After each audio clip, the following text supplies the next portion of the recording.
አንዳንድ ንግግሮች ልክ እንደ እቅፍ ናቸው። አንዳንድ ቃላት ከወዳጅ እንደሚመጣ ዳበሳ ነው። ዱንያ ከነስፋቷ ትጠብብናለች፣ መሄጃ ይጠፋናል።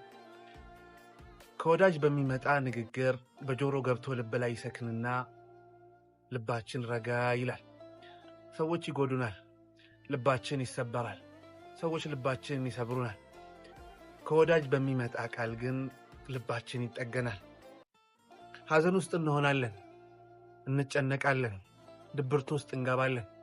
ከምንወደው ሰው በሚመጣ ፈገግታ ሐዘናችን ወደ ደስታ ይለወጣል።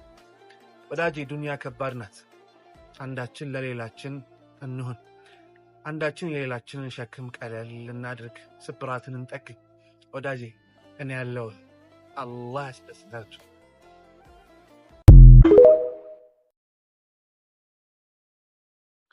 ምናልባት አንተ ከብዶሃል፣ አንተ አቅቶሃል። አላህ ግን አይከብደውም፣ አላህ አያቅተውም። ወማ ዛሊከ ዐለላሂ ቢዐዚዝ። አላህ ላይ ምንም አይከብድም ይላል። ወዳጄ ብዙ መልካሞች አላህ ጋር አላህ ያመጣቸዋል። ትክክለኛ ጊዜውንና ቦታውን አላህ እየጠበቀ ነው። ታውቃለህ ወዳጄ ብዙ ዱዓዎችን አድርገናል፣ ብዙም አላህን ጠይቀናል። ብዙ ምኞቶችም አሉን አላህ ጋር ያስቀመጥናቸው። አላህ ለማንም አይቸኩልም፣ ለማንም አይዘገይም። ግና ትክክለኛ ጊዜውን ይጠብቃል። ትክክለኛ ጊዜው ሲደርስ አላህ ያንን ሁሉ ያመጣልሃል።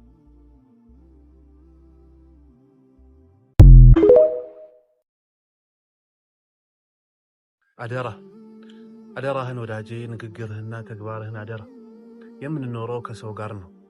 የሰው ልብ ደግሞ ስስ ነው፣ ቶሎ ይሰበራል፣ ስሜቱም ይጎዳል። በምንናገረው ንግግር፣ በምናደርገው ነገር የሰውን ልብ እንዳንሰብር።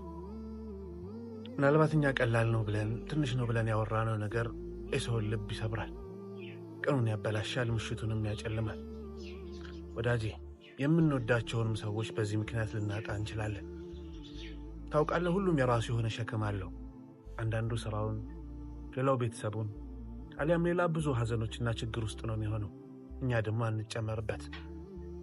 ወዳጄ ምናልባት ይቅርታ ልብን አይጠግንም ይሆናል። የተበላሸውን ምሽት አሊያም የተበላሸውንም ቀን አይመልስም ይሆናል።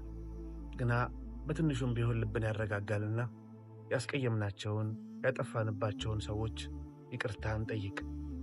ያ ምናልባት ልባቸውን ያረጋጋል። አላህ ያስደስታችሁ። አላህ ይሆነ